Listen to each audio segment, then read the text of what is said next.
Faire la différence grâce au silence.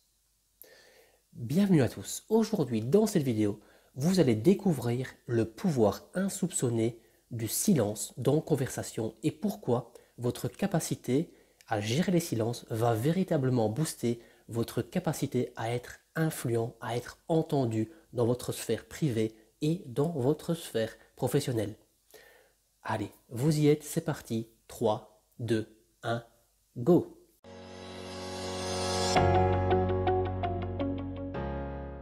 Alors, comment faire la différence grâce au silence? Qu'est-ce que ça veut dire d'utiliser les silences dans vos conversations pour rendre vos paroles plus séduisantes et faire passer vos idées aux autres?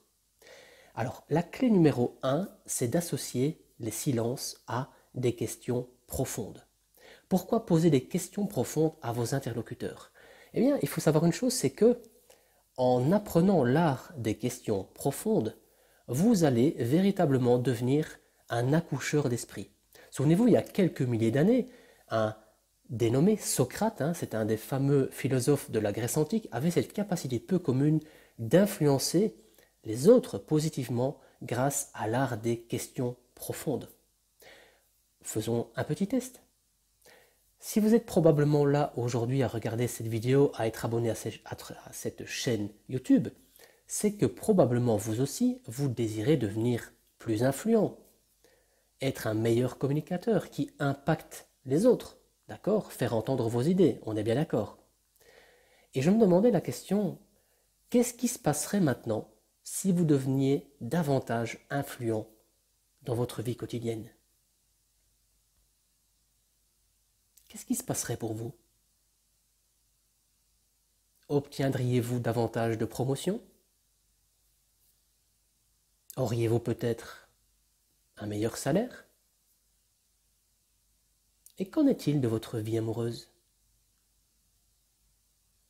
Est-ce que le fait de devenir plus influent, plus impactant au quotidien, aurait-il peut-être l'avantage de générer des relations amoureuses plus harmonieuses? Quel genre de vie est-ce que vous aimeriez avoir si vous deveniez aujourd'hui un as de l'influence hypnotique? Enfin, moi je me pose la question, mais pas vous? Ok, voilà, je fais une pause par rapport à ce qui vient de se passer là. Est-ce que vous avez vu comment j'ai utilisé des questions profondes alors qu'on parlait ensemble à face caméra? Pourquoi est-ce que vous devez apprendre aujourd'hui absolument à poser des questions profondes à vos interlocuteurs? Parce qu'en posant des questions, le cerveau de votre interlocuteur est câblé pour y répondre. Le cerveau de l'être humain est fait pour répondre à des questions. Et en posant des questions de ce type, qu'est-ce que j'ai fait? Eh bien, j'ai stimulé les besoins de mon interlocuteur, en l'occurrence vous. Parce que si vous êtes là aujourd'hui sur cette chaîne YouTube, c'est que très probablement vous désirez devenir plus influent. On est bien d'accord là-dessus. Donc, qu'est-ce que j'ai fait? J'ai posé des questions qui vont stimuler vos besoins inconscients, vos besoins profonds. Le besoin d'être écouté, le besoin d'être reconnu, le besoin d'avoir plus d'impact. Et finalement, quelque part, la finalité, le besoin de booster peut-être votre confiance en vous, votre estime de vous, le besoin d'appartenance à un groupe de personnes, les influents par exemple. Donc là, je touche vraiment des cordes sensibles, des besoins profonds. Et la deuxième chose, je ne sais pas si vous avez remarqué, mais quand j'ai commencé à poser ces questions, j'ai posé ma voix et j'ai laissé des silences de quelques secondes après chaque question. Pourquoi? Parce que le silence amène une certaine confusion. Le silence amène chez mon interlocuteur un besoin irrépressible de rentrer en introspection. Je crée en fait une petite pression interne, chez vous en l'occurrence, en posant un silence. Je vous envoie la patate chaude, je vous oblige quelque part à rentrer en introspection. Il faut savoir une chose, c'est qu'en communication hypnotique, lorsque vous posez des questions profondes qui ont attrait aux besoins de vos interlocuteurs et qu'ensuite vous laissez un silence,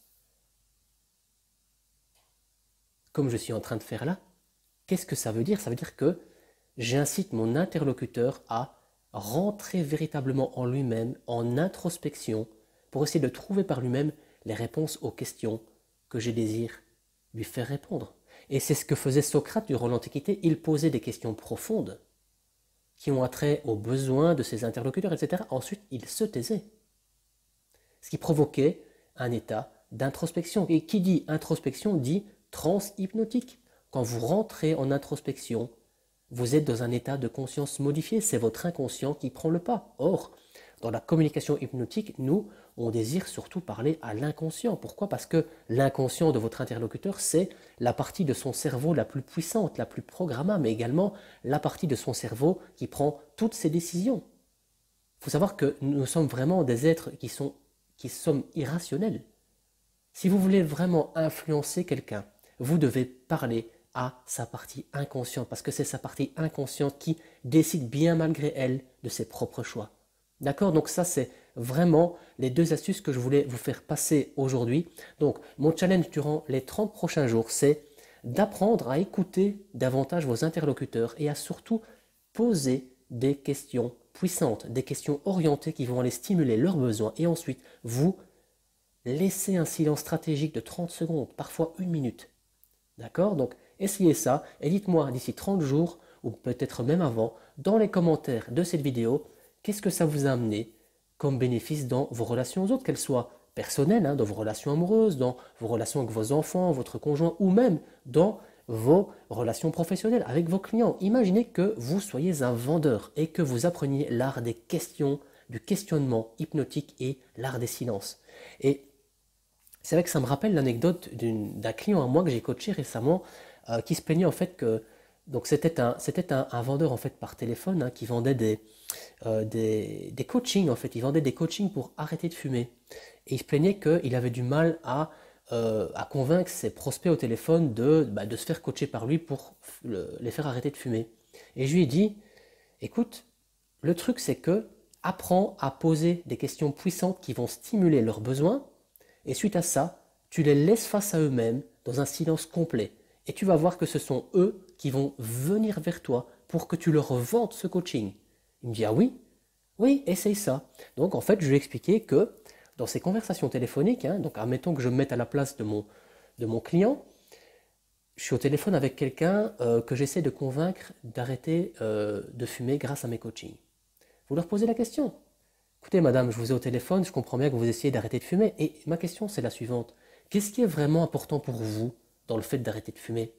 D'accord? Donc, première question d'introspection.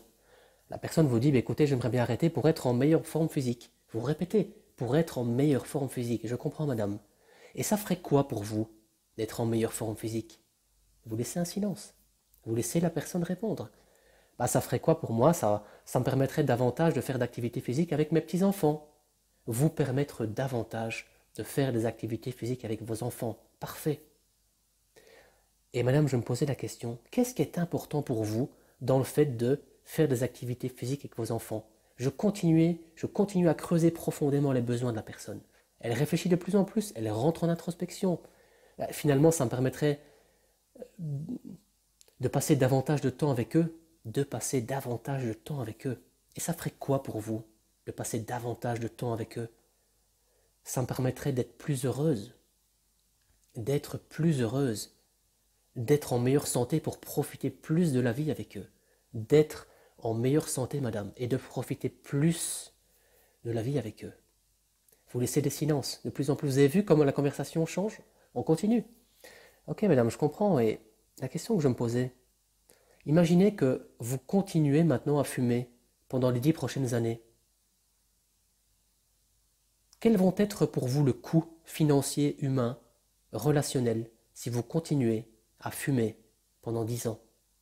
Si vous deviez mettre un chiffre là-dessus, combien ça va vous coûter financièrement, humainement, si vous deviez chiffrer tout ça pendant les 10 prochaines années? Et vous vous taisez, vous la laissez seule face à elle-même. Elle commence à réfléchir pendant plus de 30 secondes, elle dit, si je devais compter tout ça financièrement, le coût humain, le coût financier, 30 000 euros. 30 000 euros, madame. 50 000 euros. 50 000 euros, madame. 50 000 euros, madame. Et vous continuez le silence pour la faire rentrer en introspection. 50 000 euros, madame. Et vous savez, madame, Moi, pour 1/100 de ce prix-là, pour 500 €, je vous fais arrêter de fumer dans 7 jours, madame. Pour 500 €, soit 1/100 de ce que vous êtes prêt à payer, si vous continuez à fumer, je vous fais arrêter de fumer dans 7 jours pour profiter de vos enfants, pour profiter davantage de la vie. Vous laissez le silence et la question fatidique, c'est celle-là. Écoutez bien. Qu'est-ce qu'on fait maintenant, madame? Qu'est-ce qu'on fait maintenant? Vous posez la question et vous vous taisez. Pendant 1 minute ou 2 minutes s'il le faut. Vous vous taisez. Vous lui envoyez la patate chaude, vous la faites rentrer en introspection. Et elle va commencer à négocier avec elle-même. Elle commence à négocier avec elle-même. Ce n'est plus vous qui essayez de la convaincre. Elle essaie de se convaincre elle-même que si elle n'arrête pas de fumer, elle va passer à côté des besoins que j'ai stimulés auparavant. C'est irrépressible, c'est quasi irrésistible. Et au bout d'un moment, au bout de 30 secondes, la personne dit « Ok, je pense que je vais faire ça pour mes petits-enfants. Quelle est la prochaine marche à suivre, monsieur ?» Et là, vous lui dites « Il faut faire ceci, ceci, cela, hein, donc on va régler la compte, je vais vous inscrire à ma liste de clients en attente, etc. Je vous recontacte, etc. » Hop, l'affaire est conclue, on ne parle plus jamais de prix, vous changez la vie de votre client pour qu'elle puisse profiter de ses enfants en étant non fumeuse. Alors, la conclusion de cette vidéo d'aujourd'hui, c'est quoi? C'est que arrêtez vraiment d'essayer de convaincre les autres. Posez-leur des questions puissantes comme Socrate. Appuyez sur les silences. Et faites en sorte que la personne, elle négocie avec elle-même et plus avec vous. D'accord? Donc, vraiment, jouez le jeu pendant 30 jours et dites-moi dans cette vidéo, dans ces commentaires, qu'est-ce que ça a changé pour vous dans votre vie relationnelle, privée et professionnelle, le fait d'avoir mis en application de ça pendant 30 jours. D'accord? Et si ce que vous venez d'apprendre là sur l'art du questionnement hypnotique vous a plu, eh bien, je vous invite simplement à faire le pas de vous inscrire ci-dessous en cliquant sur le lien pour participer gratuitement à une vidéo d'hypnose conversationnelle qui vous aidera à vous transformer définitivement en communicateur hypnotique qui va littéralement changer sa vie des autres en devenant la version la plus populaire, la plus charismatique, la plus influente d'elle-même. J'ai hâte de vous retrouver dans cette formation parce que je sais que c'est de la bombe. Je vous dis à bientôt et à très vite. Ciao, ciao.